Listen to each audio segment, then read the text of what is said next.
Hello বন্ধুরা, আসসালামু আলাইকুম। Welcome back to my YouTube channel. তো বন্ধুরা, আপনারা সবাই কেমন আছেন?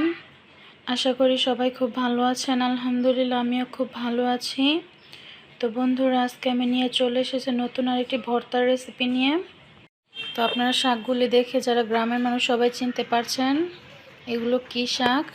তো আজকে আমি আপনাদের এই মালংচা শাক দিয়ে বাঁশপাতা শুটকি দিয়ে ভর্তা করে দেখাবো।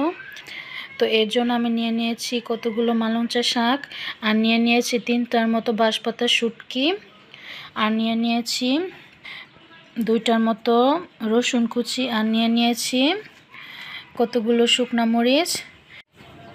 তো বন্ধুরা, এখন চুলায় বসিয়ে দিয়েছি কড়াইটা। তো কড়াইটা গরম হয়ে গেছে। এখন আমি কড়াইয়ের মধ্যে দিয়ে দেবো শুকনো মরিচগুলো আর রসুন কুচিগুলো। এখন এগুলো লাল লাল করে ভেজে নেব। আমার শুকনো মরিচ এবং রসুনগুলো ভাজা হয়ে গেছে, এখন আমি নামিয়ে ফেলবো। তো বন্ধুরা, একই খোলা এখন আমি শাকগুলো দিয়ে দিব। শাকগুলো এখন আমি ভাপিয়ে নেব, আর দিয়ে দিব 1 চিমটি পরিমাণ লবণ। আপনারা চাইলে কাঁচামরিচ দিয়েও বানাতে পারেন। তো বন্ধুরা, এখন এই শাকগুলো আমি সুন্দর করে সিদ্ধ করে নেব। কোনো পানি দিব না, শাক থেকে যে পানি উঠবে সেই পানি দিয়ে আমি শাকগুলো সুন্দর করে ভেজে নেব। পানি একদম শুকিয়ে নেব, যেহেতু ভর্তা বানাবো শাকের মধ্যে কোনো পানি থাকা যাবে না। তো বন্ধুরা, আমার শাকগুলো ভাজা হয়ে গেছে, এখন আমি শাকগুলো নামিয়ে ফেলবো। তো বন্ধুরা, কি করে এখন আমি শুটকিগুলো দিয়ে ভেজে নেব। তো এখন শুটকিগুলো আমি লাল লাল করে ভেজে নেব, একদম তেল ছাড়াই।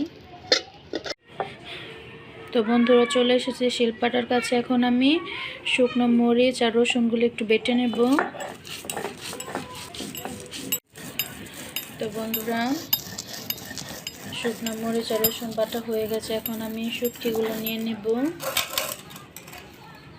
আর দিয়ে দিব 1 চিমটি পরিমাণ লবণ। এখন আমি সবগুলো ভালোভাবে বেটে নেব। বন্ধুরা, যেহেতু শুটকিগুলো শক্ত তাই একটু থেতলে নিচ্ছি, তারপর বাটবো। মরিচ এবং রসুন বাটা হয়ে গেছে, এখন আমি দিয়ে দিব মালংচা শাকগুলো।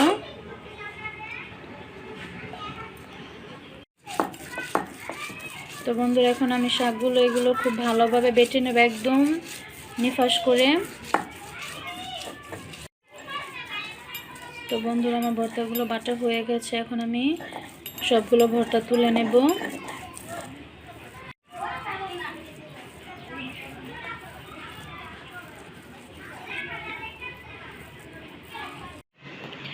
তো বন্ধুরা, খুব ঝটপট তৈরি করে ফেললাম খুবই মজাদার বাঁশপাতা শুটকি দিয়ে মালংচা শাক ভর্তা।